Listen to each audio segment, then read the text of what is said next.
Hello everyone, welcome to my channel. Last videos में हमने parts of speech को discuss किया था। हमने कुछ पार्ट्स ऑफ स्पीच डिस्कस कर लिया है, जैसे कि नाउन, प्रोनाउन, प्रेपोजिशन। आज हम स्टार्ट कर रहे हैं कंजक्शंस के साथ, और कंजक्शंस को हम बेसिकली टू पार्ट्स में डिवाइड करते हैं। First, connectors as well as starters. अब देखो, कनेक्टर्स जैसे कि नेम सजेस्ट, जैसे कि कनेक्टर से नाम आपको समझ आ रही है कि कनेक्टर किसकी बात करेगा।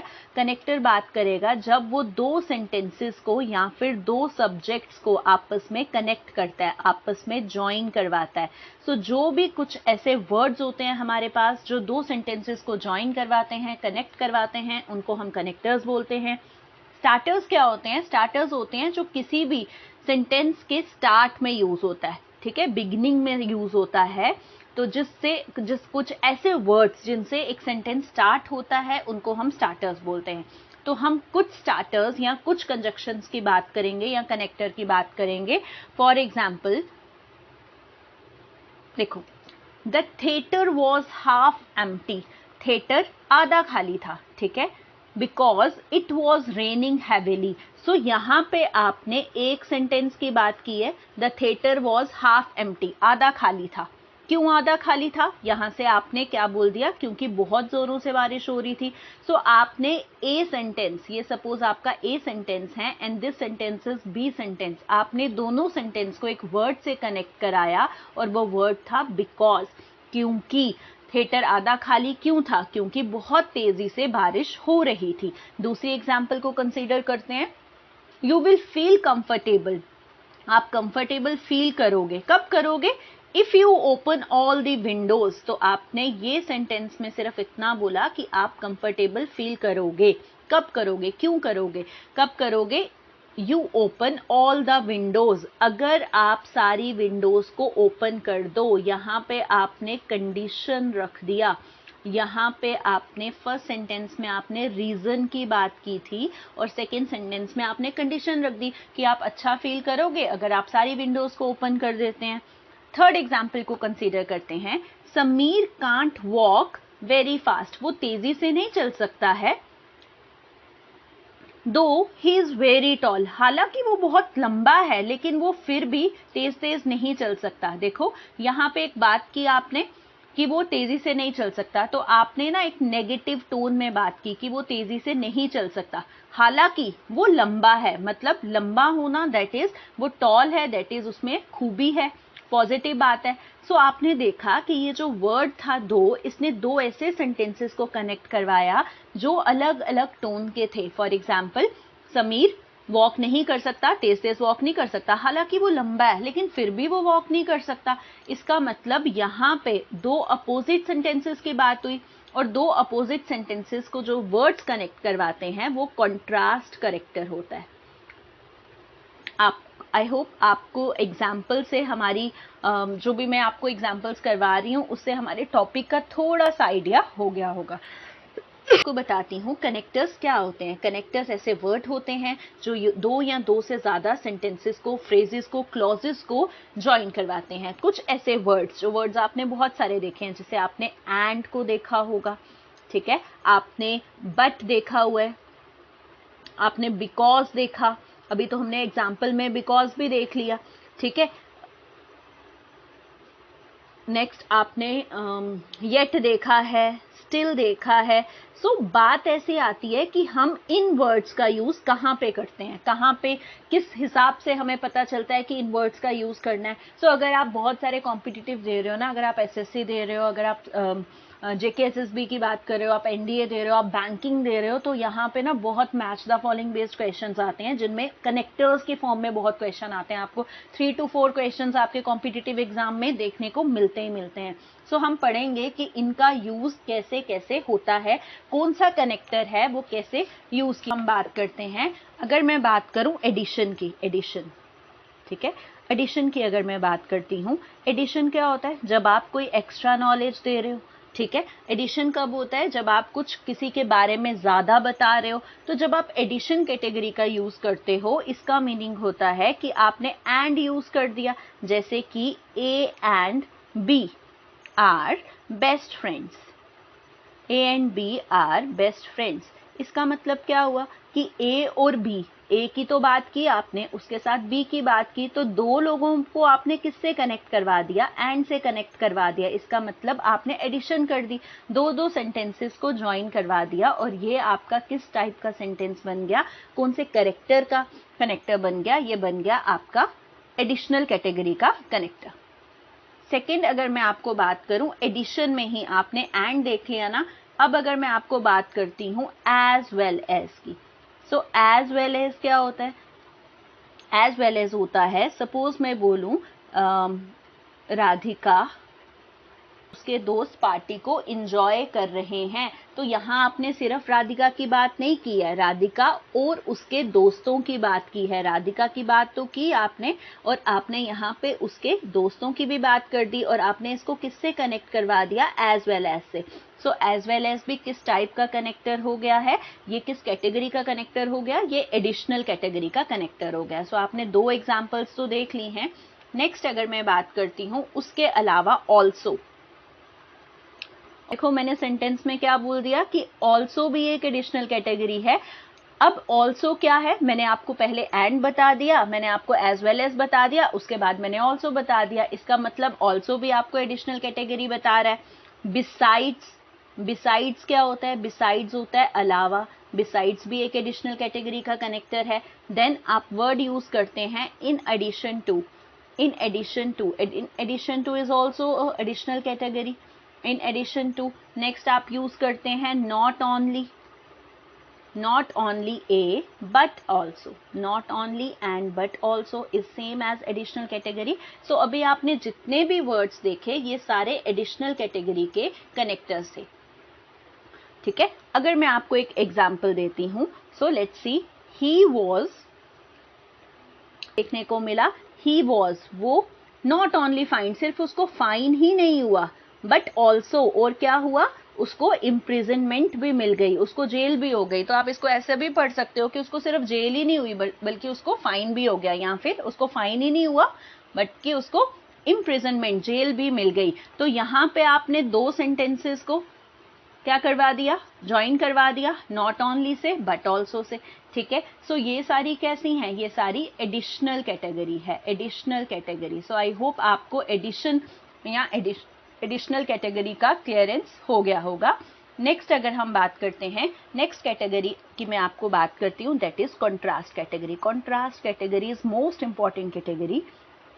कॉन्ट्रास्ट, कॉन्ट्रास्ट कैटेगरी किसकी बात करती है, कॉन्ट्रास्ट कैटेगरी बात करती है पॉजिटिव नेगेटिव टोन की। पॉजिटिव नेगेटिव टोन का मतलब क्या होता है, अगर मैं आपको ऐसा बोलूं, he is honest, he is honest but poor, वो ईमानदार तो है लेकिन गरीब है, ठीक है। वो ईमानदार तो है लेकिन गरीब है। इसका मतलब क्या हुआ कि ऑनेस्ट एक पॉजिटिव वर्ड है and poor is a negative word, ठीक है। आप अमीर को पॉजिटिव बोलोगे, पुअर को नेगेटिव बोलोगे। ही इज ऑनेस्ट, वो ऑनेस्ट तो है, वो बड़ा ईमानदार है, लेकिन वो गरीब है। तो इसका मतलब क्या हो गया, आपने दो वर्ड्स का यूज तो किया, लेकिन आपने उसको एक वर्ड से कनेक्ट कर दिया जिसने उसकी सेंस को चेंज कर दिया। लाइक आपने दो पॉजिटिव और नेगेटिव सेंटेंसेस को जिन वर्ड से आप कनेक्ट करते हो उनको कॉन्ट्रास्ट कैटेगरी बोलते हैं। कॉन्ट्रास्ट कैटेगरी का मतलब क्या होता है, ये अपोजिट कैटेगरी के सेंटेंसेस को कनेक्ट करता है, opposite category. So I hope ये आपको क्लियर हो गया होगा। अगर मैं और बात करती हूँ पॉजिटिव नेगेटिव की, तो इसमें बहुत सारे वर्ड्स आते हैं। इसमें ऑल्दो आता है, इसमें दो आता है, ठीक है, इसमें येट आता है, इसमें स्टिल आता है, और बट का यूज तो होता ही होता है। सो ये कुछ ऐसे इंपॉर्टेंट वर्ड्स हैं जो आपकी कॉन्ट्रास्ट कैटेगरी में यूज होते ही होते हैं। नेक्स्ट अगर मैं बात करती हूँ कंडीशनल कैटेगरी की, ठीक है, लेट्स सपोज मैं आपको ऑल्टरनेटिव कैटेगरी की, अगर मैं थर्ड कैटेगरी की बात करूं, ऑल्टरनेटिव कैटेगरी, ऑल्टरनेटिव। अब ऑल्टरनेटिव क्या होता है, या तो ये या तो वो। सो ऑल्टरनेटिव कैटेगरी में यूज होने वाले वर्ड्स कौन से हैं, आइदर और, नाइदर नॉर, ओके, या फिर और, ये ऑल्टरनेटिव कैटेगरी है। कभी कभी हम इस कैटेगरी को एडिशनल में भी ले लेते हैं और अदरवाइज सो अब मैं आपको इसकी एग्जांपल्स करवाती हूँ। ऑल्टरनेट कैटेगरी की क्या एग्जांपल होगी? वर्क हार्ड,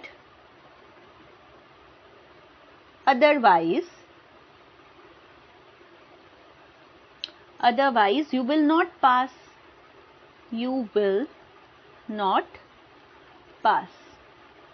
ठीक है। वर्क हार्ड, अच्छे से मेहनत कर लो, नहीं तो तुम पास ही नहीं होगे।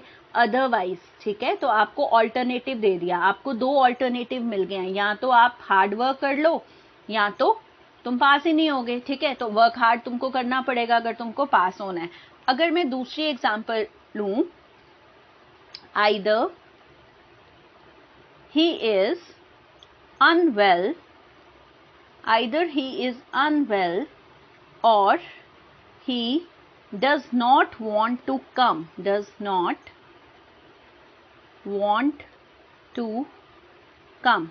सो इसका मीनिंग क्या हो गया? या तो वो अनवेल है, आइदर ही इज अनवेल, या तो वो ठीक नहीं है, वो अनवेल है, या तो वो मिलना नहीं चाहता। तो आपने क्या बोल दिया? आइदर, और आपने ऑल्टरनेटिव्स दे दिए, या तो ये या तो वो। जब या तो वाले सेंटेंसेस आते हैं उनको हम ऑल्टरनेटिव कैटेगरी में डिवाइड कर देते हैं। सो अभी तक हमने 3 कैटेगरीज को डिस्कस कर लिया है। First category is additional category, जिसमें हम एडिशनल नॉलेज की बात करते हैं, हम एक्स्ट्रा की बात करते हैं। सेकेंड इज कॉन्ट्रास्ट कैटेगरी, जब आप पॉजिटिव नेगेटिव की बात करते हो। थर्ड इज ऑल्टरनेटिव कैटेगरी, जहां पे आप या तो ये या तो वो वाली बातें करते हो, ठीक है। सो ये सारी कंडीशंस आपने देख ली। एक और बात करते हैं, जब हम टाइम की बात करते हैं, ठीक है, टाइम को जब हम मेजर करते हैं, सो इसको मैं आपको एग्जांपल से करती हूं। Wait till I return, wait till I return, wait करो जब तक मैं आ ना जाऊं, ठीक है। तो आपने टाइम की बात कर दी यहां पे। उसके अलावा it happened when I was in Kanpur, ये कब हुआ? जब मैं कानपुर में था। तो जब की बात कर दी, दैट इज टाइम की, कि कब हुआ, कब, टाइम, जब मैं कानपुर में था। तो टिल, व्हेन, ये सारी कैसी कैटेगरीज हो गई? ये सारी टाइम कैटेगरीज में आएंगी। और इसकी एग्जांपल्स अगर मैं आपको दूं तो इसमें क्या हो जाएगा? इसमें हो जाएगा before, after, as soon as, ठीक है। उसके अलावा so long as, ये सारी जो एग्जाम्पल्स हैं, till, until, when, ये सारी जो एग्जाम्पल्स हैं ये टाइम कैटेगरी की है, और उसमें भी when आपका मोस्ट इंपॉर्टेंट कैटेगरी में आ जाएगा। नेक्स्ट अगर मैं आपको बोलूं कॉज एंड रीजन, या फिर reason and result category, reason and result category. अब रीजन एंड रिजल्ट कैटेगरी क्या है? देखो, रीजन एंड रिजल्ट क्या होता है? जब आप कॉन्सिक्वेंसेस लिखते हो, जब आप रिजल्ट की बात कब करते हो? आपने कभी भी कोई भी चीज आप जब सेंटेंसेस लिखते हो तो उसके बाद में कभी ना कभी आपने हेंस लिखा होगा, हेंस प्रूव्ड का मतलब क्या है? कि आपने रिजल्ट दे दिया, ठीक है। आपने देयरफॉर लिखा होगा, देयरफॉर भी कब लिखा? जब आपने पहले पूरे सेंटेंस को एक्सप्लेन करवा दिया और फाइनल आपने कॉन्सिक्वेंस के लिए, रिजल्ट के लिए देयरफॉर का यूज कर दिया, ठीक है। तो ये जो सारी कैटेगरीज हैं, ये सारी कैटेगरीज आपकी hence, therefore, as a result, ये सारी आपकी रिजल्ट कैटेगरी है। एज अ रिजल्ट, ये सारी आपकी रिजल्ट कैटेगरी है। सो आई होप आपको रिजल्ट कैटेगरी क्लियर हो गया होगा। नेक्स्ट कैटेगरी जो आपकी आती है that is reason category. Reason में आप क्या लिखते हो? सिंस। फॉर एग्जाम्पल मैं आपको 1-2 एग्जाम्पल करवा देती हूँ। I love him because he loves me, ठीक है। मैं उससे प्यार करती हूँ क्योंकि, बिकॉज, क्योंकि ही लव्स मी, ठीक है। बिकॉज आ गया। उसके बाद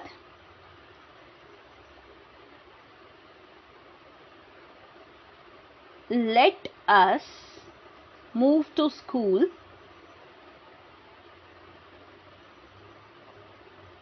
as it is already 7:30. Let us move to school as it is,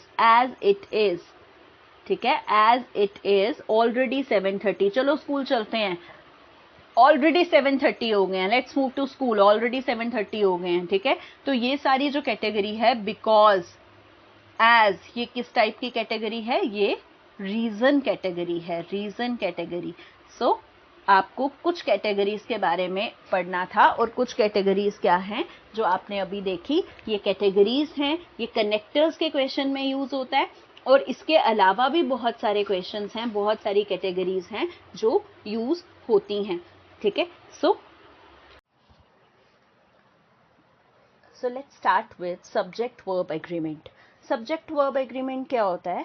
subject और वर्ब का आपस में समझौता, इसको हम सब्जेक्ट वर्ब कॉनकॉर्ड भी बोलते हैं. सब्जेक्ट वर्ब कॉनकॉर्ड का मतलब क्या होता है कि सब्जेक्ट और वर्ब आपस में एग्री कर रहे हैं कि हम साथ साथ चलेंगे. इसका सिंपल मीनिंग क्या है कि सब्जेक्ट बोल रहा है कि अगर मैं सिंगुलर हूँ तो वर्ब भी मेरा सिंगुलर होना चाहिए, और वर्ब बोल रहा है कि अगर सब्जेक्ट सिंगुलर है तो मुझे उसके साथ एग्री करके ही चलना पड़ेगा.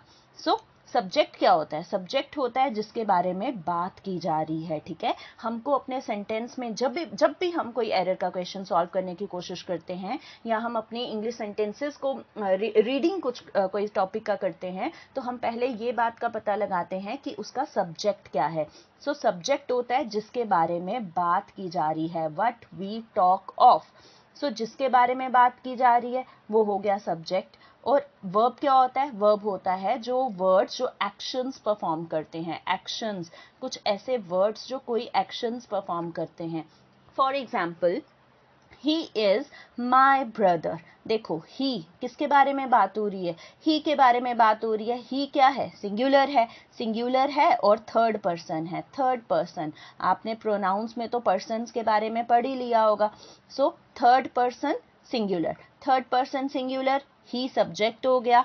इज क्या है? इज आपका हेल्पिंग वर्ब है. अगर ही सिंगुलर है तो यहाँ पे जो वर्ब आनी थी वो भी सिंगुलर आनी थी. आप ऐसा नहीं लिख सकते थे कि ही आर, ये गलत हो जाएगा. ही के साथ हमेशा इज आएगा. आर तो प्लूरल की वर्ब है और इज सिंगुलर की वर्ब है. He is my friend, it is a correct statement.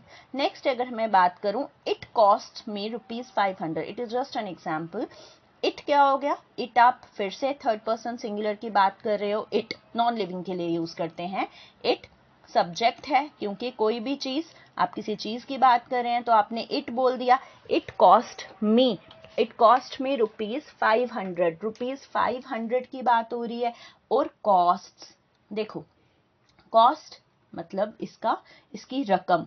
Cost जो है that is our verb. It act as verb here. तो कॉस्ट का मतलब है कि ये वर्ब एक्ट कर रहा है. लेकिन जब आप किसी भी वर्ब के साथ एस या ईएस जोड़ देते हैं तो वो आपकी सिंगुलर की वर्ब बन जाती है.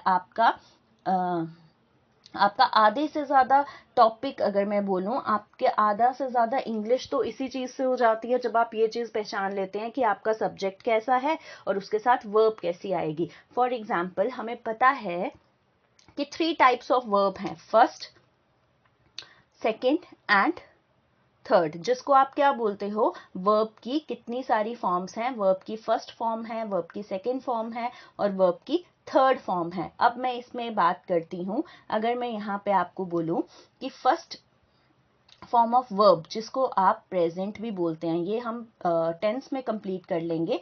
Present, second is past and third को हम क्या बोलते हैं? देखो, बहुत बार हमें ऐसा सिखाया जाता है कि ये प्रेजेंट, पास्ट, फ्यूचर है, but third form of verb is not future. इसको फ्यूचर नहीं बोलते हैं, इसको बोलते हैं पास्ट पार्टिसिपल. ठीक है, सो आपको ये याद रखना है कि ये फर्स्ट फॉर्म ऑफ वर्ब है, that is present form, second form is past and third is past participle. So अगर हम इसको स्टार्ट करते हैं रीड करना, तो फर्स्ट फॉर्म में हम बोलते हैं गो, went, second is went, third is gone, go went gone, ये हम सबने पढ़ा है बचपन में। उसके बाद sleep, slept, slept, ये भी हम बहुत बार पढ़ चुके हैं। और इसके जैसे हमने बचपन में बहुत बार ग्रामर में 3 फॉर्म्स ऑफ वर्ब को स्टडी किया था, लेकिन जो मैं आपको यहाँ पे एक्सप्लेन करना चाहती हूँ वो ये चाहती हूँ कि जो हमारी फर्स्ट फॉर्म होती है, जो हमारा फर्स्ट फॉर्म ऑफ वर्ब है, वो हमेशा प्लूरल एग्जिस्ट करता है, प्लूरल एग्जिस्ट करता है। तो अगर हमें फर्स्ट फॉर्म ऑफ वर्ब को सिंगुलर बनाना है तो हम क्या करते हैं, फर्स्ट फॉर्म ऑफ वर्ब के साथ एस और ईएस ऐड कर देते हैं। जब भी एस और ईएस ऐड हो गया इट मीन्स ये सिंगुलर की वर्ब बन गई है। आई होप ये आपको क्लियर हो गया होगा। सो यहाँ पे मैं आपको ये एक्सप्लेन कर रही थी कि सब्जेक्ट वर्ब एग्रीमेंट क्या होता है। सब्जेक्ट वर्ब एग्रीमेंट को हम कनेक्टर्स और स्टार्टर्स के साथ क्यों पढ़ते हैं, क्योंकि कभी कभी हमारे पास ऐसे वर्ब्स, ऐसे सब्जेक्ट्स आ जाते हैं जिनको देख के हमको अपनी वर्ब प्लेस करनी पड़ती है और वो कुछ पर्टिकुलर वर्ड्स के साथ कनेक्ट होते हैं।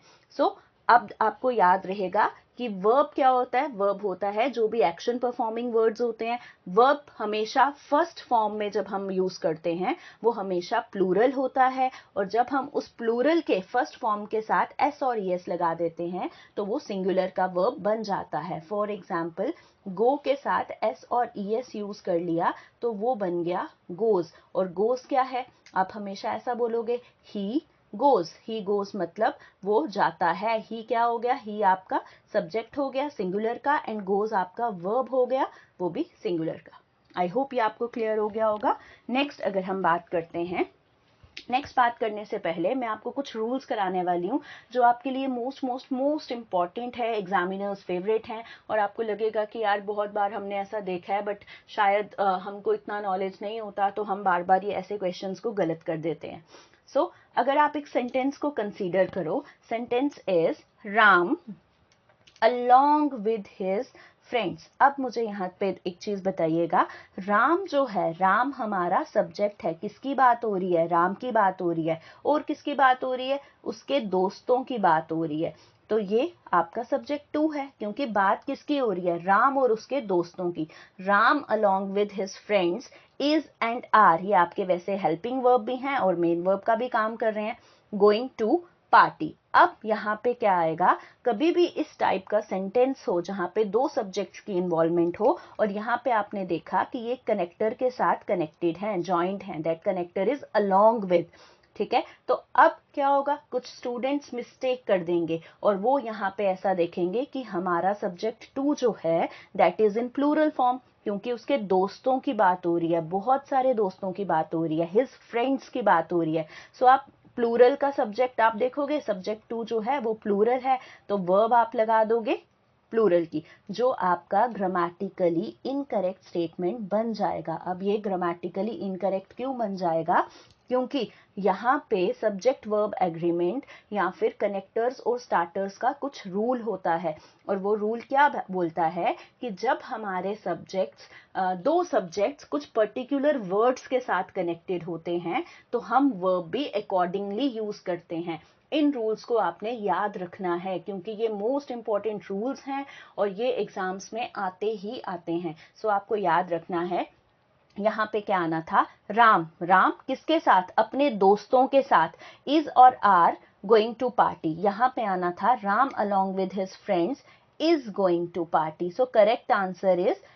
क्यों ऐसा इज आया, क्योंकि हमारे पास कुछ वर्ड्स होते हैं। अब मैं आपको वो वर्ड्स लिखाऊंगी जो आपको याद रखने हैं, बट ये मैंने एग्जाम्पल से स्टार्ट किया था, तो आपको याद रखना है कि कुछ ऐसे वर्ड्स हैं जैसे कि अलोंग विद। जब साथ वाले वर्ड्स आते हैं, मतलब जिनको पढ़ के आपको ऐसा लगे कि साथ साथ वाले वर्ड्स आ रहे हैं, जैसे along with, like unlike, unlike, और together with, then accompanied by, accompanied by, कुछ ऐसे वर्ड्स हैं जो जिनके साथ आप वर्ब जो यूज करते हैं वो किसके अकॉर्डिंग करते हैं, सब्जेक्ट वन के अकॉर्डिंग। सो अगर इस सेंटेंस में हम देखें, हमारा सब्जेक्ट वन था राम, और राम कैसा सब्जेक्ट है, राम है सिंगुलर का सब्जेक्ट, तो सिंगुलर के सब्जेक्ट के साथ वर्ब कैसे आनी थी, सिंगुलर की। तो यहाँ पे आपने हिज फ्रेंड्स को नहीं देखना था, क्योंकि ये दोनों सब्जेक्ट अलोंग विद के साथ कनेक्टेड हैं, और आपका रूल बोलता है कि जब भी कुछ ऐसे वर्ड्स हों along with, unlike, together with and accompanied by, तो वर्ब कैसी आती है, सब्जेक्ट वन के अकॉर्डिंग, ठीक है। तो according to subject one, subject one हमारा यहाँ क्या है, राम, राम सिंगुलर है, तो वर्ब कैसी आनी थी, सिंगुलर आनी थी। सो आपको एटलीस्ट इन रूल्स को, जो इस पर्टिकुलर वीडियो में आप जो रूल्स पढ़ेंगे, आपको उनको याद रखना है, क्योंकि ये जो वर्ड्स हैं वो एग्जामिनर्स फेवरेट हैं, और कहीं ना कहीं आप किसी भी एग्जाम को खोल के देख लो, आपको ये सेंटेंसेस देखने को मिलेंगे ही मिलेंगे। सो नेक्स्ट अगर मैं बात करूं, next sentence is the principal, किसकी बात हो रही है, प्रिंसिपल की, that is our subject one. Accompanied by, अभी हमने ये वर्ड पढ़ लिया, अकम्पनीड बाय, किसके अकम्पनीड, किसके साथ चल रही हैं, द टीचर्स, टीचर्स क्या हो गया, सब्जेक्ट टू, ठीक है। इज और आर एंटरिंग द क्लास, देखिए सब्जेक्ट वन प्रिंसिपल, प्रिंसिपल्स तो नहीं बोला, सब्जेक्ट हमारा कैसा है, singular, first subject is singular, subject two कैसा है, teachers, subject two is plural, ठीक है, प्लूरल है। अब किससे कनेक्टेड है, अकम्पनीड बाय, हमने अभी क्या पढ़ा कि कुछ ऐसे वर्ड्स होते हैं जैसे कि as well as, along with, together with, accompanied by, unlike, तो वर्ब कैसी आती है, सब्जेक्ट पहली को देख के, फर्स्ट सब्जेक्ट प्रिंसिपल था, प्रिंसिपल सिंगुलर था, तो वर्ब कैसी आनी थी, singular, that is our correct answer, the principal accompanied by the teachers is entering the class. I hope ये भी क्लियर हो गया होगा।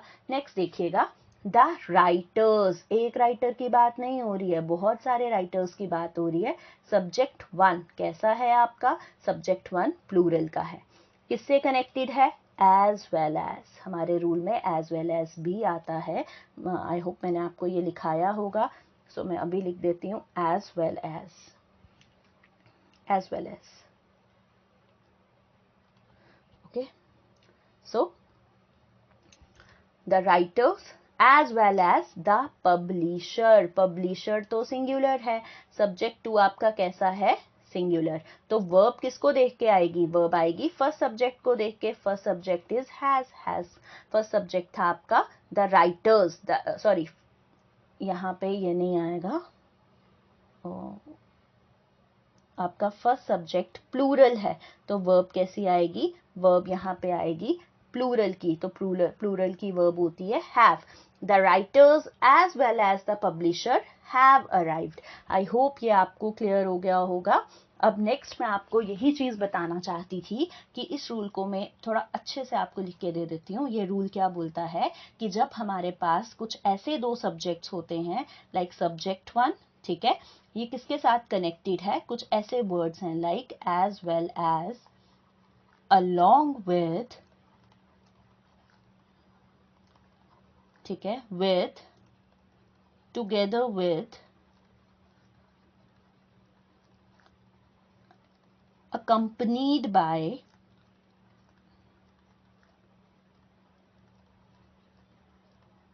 ठीक है, एंड अनलाइक, अनलाइक से भी कनेक्ट हो सकते हैं, ठीक है। जब आप कुछ ऐसे वर्ड्स देखते हैं, एक और लिख लीजिए, इन एडिशन टू, सो मैंने आपको बहुत सारे कनेक्टर्स दे दिए हैं, in addition to, in addition to, और दूसरी तरफ ये सारे किससे कनेक्टेड होंगे, सब्जेक्ट टू यहाँ पे आएगा, ठीक है। तो अब आप क्या याद रखेंगे कि वर्ब कैसी आएगी, जब भी आपको ऐसे सब्जेक्ट वन आपका कनेक्टेड होगा इन सारे वर्ड्स के साथ, और फिर सब्जेक्ट टू होगा, तो वर्ब किसको देख के आएगी, वर्ब आती है according to, verb according to subject one. So subject one अगर सिंगुलर है तो वर्ब सिंगुलर, सब्जेक्ट टू अगर सब्जेक्ट वन अगर प्लूरल है तो वर्ब प्लूरल की आएगी। सो आई होप ये आपको क्लियर हो गया होगा। नेक्स्ट अगर हम बात करते हैं रूल नंबर सेकेंड की, ठीक है, तो रूल नंबर सेकेंड की अगर मैं बात करूं तो आपने ना बहुत बार ऐसा कुछ सुना होगा, one of my one of my uncles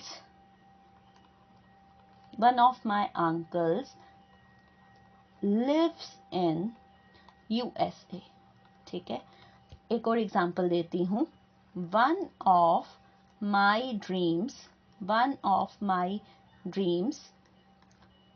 is /r to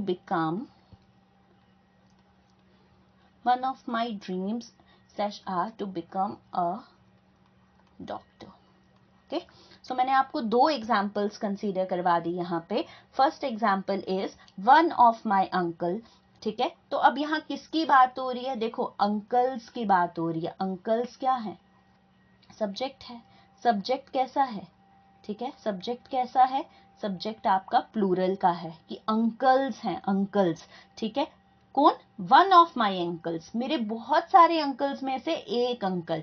ठीक है, बहुत सारे अंकल में से एक अंकल. तो इसकी वजह से वर्ब क्या है यहाँ पे? लिव्स. लिव्स कैसी वर्ब है? लिव्स आपकी सिंगुलर की वर्ब है. ठीक है, वर्ब सिंगुलर. कहने का मतलब क्या है वो आपको अभी समझ आ जाएगा. लेट्स सपोज आप यहाँ पे सेकेंड सेंटेंस को देखो. वन ऑफ माई ड्रीम्स, मेरे बहुत सारे ड्रीम्स में से एक ड्रीम. तो जब हम बहुत सारों में से एक की बात करते हैं तो हम वर्ब कैसी लेते हैं? वर्ब हम लेते हैं सिंगुलर की. सो हमारा नेक्स्ट रूल क्या बोलता है? हमारा नेक्स्ट रूल बोलता है कि जब आप कभी भी वन ऑफ द से स्टार्ट करते हो, सो वन ऑफ द आपका स्टार्टर बन गया. वन ऑफ द से स्टार्ट करते हो तो आपका जो सब्जेक्ट है वो कैसा आता है? आपका सब्जेक्ट होना चाहिए प्लूरल का. ठीक है, प्लूरल का. और आपकी वर्ब कैसी होनी चाहिए? आपकी वर्ब होनी चाहिए सिंगुलर की. ठीक है, तो ये भी डायरेक्ट लर्न करने का क्वेश्चन है. सो आपको याद रखना है, जब आप बहुत सारों में से एक की बात करते हो, वन ऑफ माई अंकल्स, मेरे बहुत सारे अंकल्स में से एक अंकल, तो आप एक की बात कर रहे हो तो सिंगुलर है. और कहाँ पे यूज करोगे? वर्ब यूज करोगे सिंगुलर की. बट सब्जेक्ट हमेशा प्लूरल होना चाहिए. कभी भी वन ऑफ द की बात करो, सब्जेक्ट कैसा लोगे? सब्जेक्ट प्लूरल का और वर्ब लोगे सिंगुलर की. आई होप ये आपको क्लियर हो गया होगा. नेक्स्ट अगर मैं बात करती हूँ एक और रूल की. Next rule is a number of and the number of. देखो, ये भी क्या है? बहुत बार क्वेश्चंस पूछे जाते हैं आपके a number of and the number of related. So जब अ नंबर ऑफ या द नंबर ऑफ रिलेटेड आपको कुछ पूछा जाए तो आपने क्या करना है? अ नंबर ऑफ पूछा जाए तो सब्जेक्ट कैसा आएगा? सब्जेक्ट आपका हमेशा प्लूरल आएगा, हमेशा प्लूरल. ओके, और द नंबर ऑफ हो तब भी हमेशा सब्जेक्ट प्लूरल आएगा. ठीक है, तो सब्जेक्ट की अगर बात हो रही है तो सब्जेक्ट प्लूरल का आता है. बट जब अ नंबर ऑफ की बात हो, अ को देख के, ठीक है, तो वर्ब कैसी आएगी? वर्ब आएगी आपकी प्लूरल की. ठीक है, और जब द देखा है, द नंबर ऑफ, तो द को देख के वर्ब आएगी सिंगुलर की. क्यों? क्योंकि द तो किसी पर्टिकुलर स्पेसिफिक चीज के लिए यूज करते हैं, इसलिए वर्ब भी क्या होगी? सिंगुलर. तो आपको याद रखना है कि अगर मैं आपको एक एग्जांपल बताती हूं, द नंबर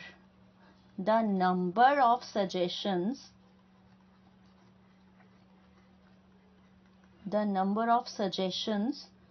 वर और was made, इधर ही लिख देते हैं. So the number of suggestions were/was made. तो अगर मैं आपकी इसमें बात करूं तो क्या था? आपने नंबर ऑफ देखा, फिर आपने देखा द. जब द लगा है आपने क्या चेक करना है कि जो सब्जेक्ट है क्या वो प्लूरल है? जी हाँ, बिल्कुल प्लूरल है. सब्जेक्ट आपका प्लूरल का है.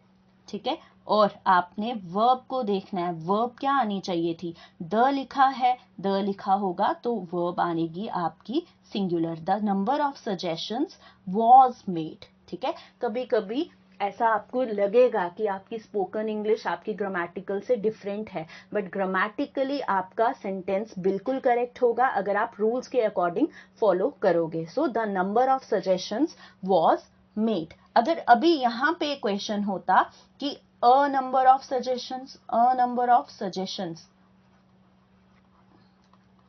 अ number of suggestions was slash were made, ठीक है। सो अब यहाँ हो गया, यहाँ तो बिल्कुल ही आपके फ्रेमिंग ही चेंज हो जाएगी। लाइक आपने क्या देखा, नंबर ऑफ देखा, फिर आपने देखा हाँ जी सब्जेक्ट जो है दैट इज ऑफ प्लूरल, बिल्कुल करेक्ट जा रहा है। लेकिन यहाँ पे ए को देख के आपने वर्ब कैसी लगानी है, प्लूरल की वर्ब लगानी है, that is were. A number of suggestions were made, तो आपका ग्रामेटिकली करेक्ट हो जाएगा। देखो जो मैं आपको करवा रही हूँ ना, ये बहुत एग्जामिनेशन पॉइंट ऑफ व्यू से बहुत रिलेटेड है। मेरे एक्सपीरियंस के अकॉर्डिंग मैं बता रही हूँ कि कभी कभी क्या होगा कि अगर हम कल इसकी एक एक्सरसाइज करेंगे, अगर आपने ये रूल्स पढ़े हैं तो आप बिल्कुल देख के आपको विद इन सेकेंड्स आप आंसर दे पाएंगे। और इंग्लिश उतनी भी टफ नहीं है जितना हम कंसीडर करते हैं वो टफ है, ऐसा नहीं है। जब आपको चीजें आप समझने लग जाओ, जब आप डिफ्रेंशिएट कर पाओ कि स्पोकन इंग्लिश और ग्रामेटिकल इंग्लिश में डिफरेंस है, तो आप इजीली क्वेश्चंस को कर सकते हो, बहुत आराम से कर सकते हो, ठीक है। सो मैं एक और रूल आपको कराने जा रही हूँ। सो ये रूल क्या बोलता है, ये रूल है आपका जो मोस्ट इंपॉर्टेंट रूल है, आपने देखा होगा नाइदर नॉर, ऐसा आपने देखा है, बिल्कुल देखा है। आइदर और,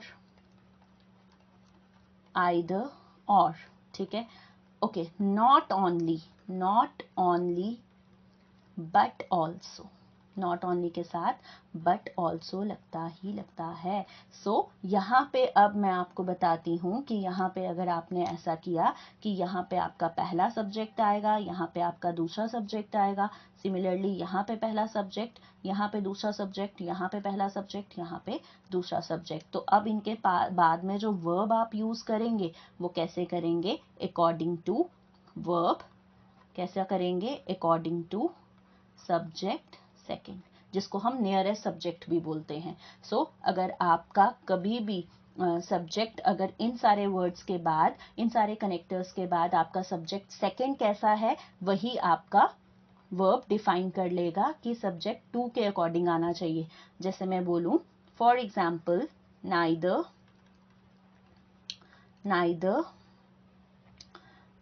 Rama, neither Rama nor her friends was slash were invited by शिखा, ठीक है।